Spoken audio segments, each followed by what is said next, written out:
What's up guys, I'm Kyle, also known as the Pandaman.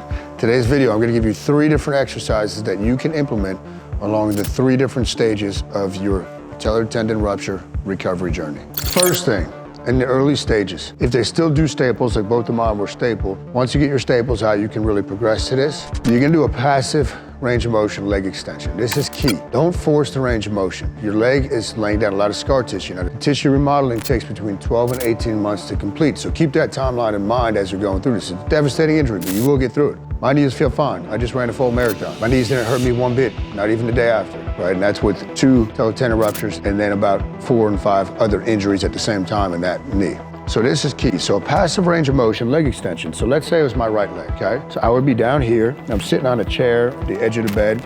You can loop a towel or a band. Lift it up. Now what you're doing here, and if you can get it on the edge, you can. You're just gonna lower it down. So you get a little discomfort and then you come back up. Lower it down. This brings back memories. Come down, and you just work the range of motion. This is key. You don't want to crank it. You don't want to let anybody put you on your belly and try to crank the heck out of it and stretch it. They actually did that with my first one and they ruptured a fat pad in there. I thought they re-ruptured the tendon. So don't force the range of motion. When you're doing these, I would recommend that you get between 100 and 200 per day. So get the chair. What else are you going to be doing? Put the band or the towel, or you can even use your other leg if you need to. Come down, back up. Feel where it gets tight, come back up. And while we're on that topic, they're going to tell you to do a straight leg raise. You have old video of me with my first rupture doing that. I worked on that for weeks. And I thought that once I did that, things would really progress. First of all, things did not progress really after that. And there was no reason to do it. I didn't do that at all my second time around. I learned all the right ways to recover from this. You don't need to do a straight leg raise. That's not, if you want to focus, guys, getting a little bit of range here, muscle stimulation, and the back side of your legs. That's where the knee recovery really happens, so that's what I'm gonna be showing you next. 3 parts of your hamstring cross the back of your knee. Your hip controls your knee. Your knee is really just a dumb joint.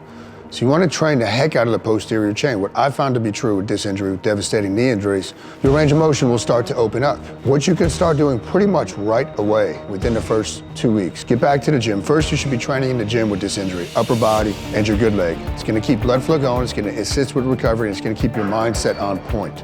Don't fall into a funk, in a depression, because you gotta stop going to the gym or working out. Or if you haven't worked out, use this as the impetus to start getting into the gym. But one thing you can do even for your injured leg, your repaired leg, is an RDL. This is one of the king exercises, in my opinion, hitting the glutes, hamstrings, lower back, when you do these. Now the reason you can do them right away, you don't really need hardly any bend in the knee. You wanna keep a soft knee, which you're already gonna be at. You don't wanna lock them out, because then you're taking your hips out of it. So soft knee, and that's your position. You'd be here, hobble out with your knee sleeve on. I'll go over that in a second for you guys. Keep the bar tight, push your butt back, reach your chin out at the bottom, feel a stretch in the hamstrings, and then you come back up. Push your hips back up. Push your hips back up. So that's an RDL. You should feel a stretch. What you don't want to do is round all this. It's not a squat, because then you won't be able to do these. That's not an RDL. However your legs start, that's how they begin. Push your hips back, come back up. Now you could do this with just a wall behind you if you were doing it at home and you didn't have anything, just work on the pattern. Make sure your butt hits the wall. These are awesome. Now, if you do these paired with hill walking, find a hill. Get outside if you can, but if you have to go to a gym and do an incline walk. The hill walking I found over the years with a patellar tendon rupture and other knee injuries is easy to implement. It's training a lot of the posterior chain, going up a hill, right? So you're getting a lot of hip extension as you step through.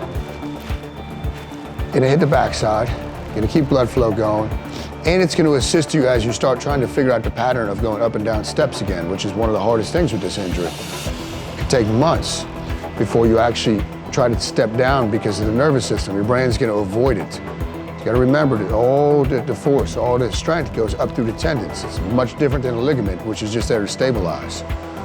So RDLs and hill walking, I would kind of add these in weeks 2 to 3, maybe even week 1. I think the second time around, week 1, I was doing these.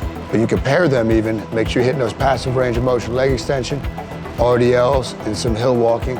Next thing I'm gonna show you, which again, you can do early on, but definitely implement these by the end of the first month. The sled dragging, this was something that Louis Simmons, he was really the one that kind of guided me through my first knee injury, planted some ideas, because Louis ruptured his patellar tendon back in the 80s. Only person I could find that had any knowledge in the strength and conditioning field that have gone through this. So sleds are great for hip and knee rehab. They're fantastic.